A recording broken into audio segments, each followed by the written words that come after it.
Congress leader Manish Tewari has come out in support of the centre's brand new recruitment policy for the armed forces, Agnipath, amid protests over its viability across the nation. Tewari, a member of the Parliamentary Standing Committee on Defence, said the recruitment policies in the nation were introduced during the British era and it was time to make changes to the policies to keep up with modern warfare and technology. Employment Guarantee Programme. Amid apprehensions about the scheme, the Congress MP said, "I absolutely empathize with the young people protesting against the scheme."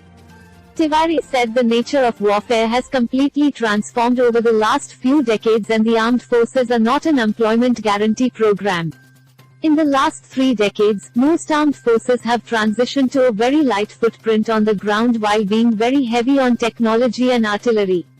In such a situation, if India needs a younger force and ultimately if it requires that its pension bill also comes under manageable limits, reform is necessary, he said. Tewari felt that the scheme should be allowed to play itself out. The glitches can be ironed out, he said. However, he said the government needs to provide clarity on what happens post 4.4 years. "I can understand when someone comes out at the age of 21 or 22, he or she will be apprehensive about the future.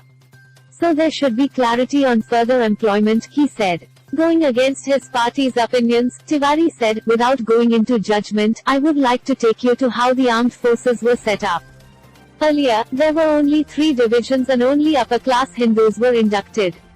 It is during the First War of Independence in 1857 when the sepoys of the Bengal Army were involved, the Britishers coined the martial race theory and identified 15 castes that were faithful to them and started inducting them into the army.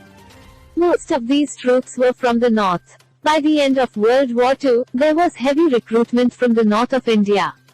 We tried to fix this anomaly by bringing in the recruitable population policy," he said.